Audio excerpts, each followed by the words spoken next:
நட்புக்கான ஒரு கதை. ஒரு ஊரில் கடலும் நண்டும் ஃப்ரெண்ட்ஸாக இருந்திருக்காங்க. அது எப்படி கடலும் நண்டும் ஃப்ரெண்ட்ஸாக இருக்க முடியும்?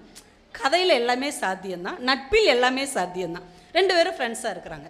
இந்த நண்டு என்ன செய்யும், டெய்லி சாயந்தரம் கடற்கரைக்கு வந்து அந்த கடல்கிட்ட பேசிக்கிட்டு இருக்கோம். கடல் அலையும் அப்படியா அப்படியான்னு தலையசைச்சு கேட்டுக்கிறோம். அப்புறம் அந்த நண்டு நடந்து போகும் பார்த்தீங்களா, அப்போ அந்த சுவடு அந்த கடற்கரையில் பதியும். இந்த நண்டு அப்படியே ஒரு கெத்தாக பார்க்கும், நம்ம சுவடு எவ்வளோ அழகாக இருக்குன்னு திரும்பி பார்க்க தான் செய்யுமா, இந்த கடல் அலை உடனே ஓடி வந்து அதை அழிச்சிருமா. இந்த நண்டுக்கு அது ஒரு வருத்தமாகவே இருந்திருக்கு, நம்ம எவ்வளோ அழகாக சுவடு பதிச்சு நடக்கிறோம், ஆனால் இந்த பயலால் நடக்க முடியலன்ற பொறாமையில் நம்ம சுவடை அழிச்சு விட்றானே அப்படின்னு அதுக்கு ஒரு மனவேதனை இருந்துக்கிட்டே இருந்திருக்கு. ஒரு நாள் இதே மாதிரி சாயந்தரம் பேசிட்டு தன்னுடைய வலைக்குள்ளே போய் நுழைய போது அதுக்குள்ளே இது சுவடெல்லாம் அழிச்சிருச்சு. வலைக்குள்ளே நுழையிறதுக்கு முன்னாடி பார்க்குது வேற ஒரு நண்டு அந்த கடற்கரை வழியாக நடந்து போகுது. சரி, நம்ம சுவடைத்தான் இவன் அழிக்கிறானா, வேற நண்டு நடந்தாலும் இப்படி செய்கிறானான்னு பார்ப்போன்னு இது நின்று பார்த்துக்கிட்டே இருக்குது. அந்த வேற நண்டு இங்கேருந்து நடந்து அங்கே வரைக்கும் போகுது, இந்த கடல் அலை அழிக்கவே இல்லை.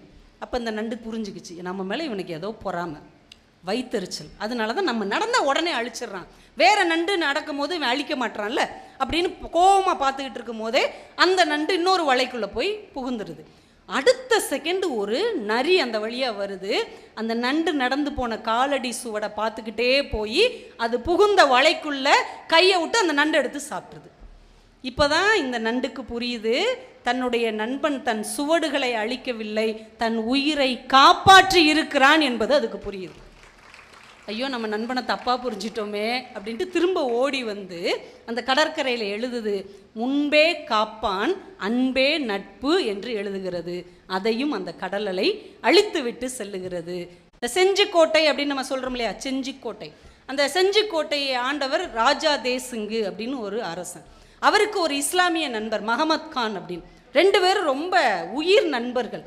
ஜாதி மதத்தை எல்லாம் தாண்டி ஒன்று இருக்கிறது என்றால், ஒன்று இருக்க முடியும் என்றால் அது நட்பாக மட்டும்தான் இருக்க முடியுமே இனிய நண்பர்களே. ரெண்டு பேரும் உயிர் நண்பர்கள். ஆனால் இந்த செஞ்சிக்கோட்டையை தேசிங் ஆள்வதை பிடிக்காத ஒரு நவாப் என்ன பண்ணார், இவங்க மேலே படையெடுக்கணும்னு குறிச்சிக்கிட்டே இருந்தார். ஆனால் மஹமத் கான் கூட இருக்கும்போது இவனை ஜெயிக்கவே முடியாதுன்னு தெரிஞ்சுக்கிட்டவர் மஹமத் கானுக்கு திருமணம் ஏற்பாடு பண்ணியிருக்கிறாங்க. கல்யாண நாள் அன்னைக்கு அவன் வர முடியாது இல்லையா, அந்த அன்னைக்கு போரடிச்சு போகிறார், படையெடுத்து போகிறார். இந்த செய்தி கேட்ட உடனே மணவரையில் அமர்ந்திருந்த மஹமத் கான் திருமணத்தை அப்படியே விட்டுவிட்டு குதிரையில் ஏறி நண்பனுக்காக போர்க்களத்துக்கு வருகிறார். ரெண்டு பேரும் போரிட்டு கொண்டு இருக்கிறார்கள். மஹமத் கானை ஒருத்தன் குருவாளால் குத்தி கொன்று விடுகிறான். நண்பன் சாவதை பார்த்த உடனே ராஜா தேசிங்கு அவனை கொன்ற எல்லோரையும் கொன்றுவிட்டு வாளை தூக்கி மேலே எறிந்து தன் நெஞ்சை காட்டி நெஞ்சிலே வாளை வாங்கி தன் உயிரை விட்டார்.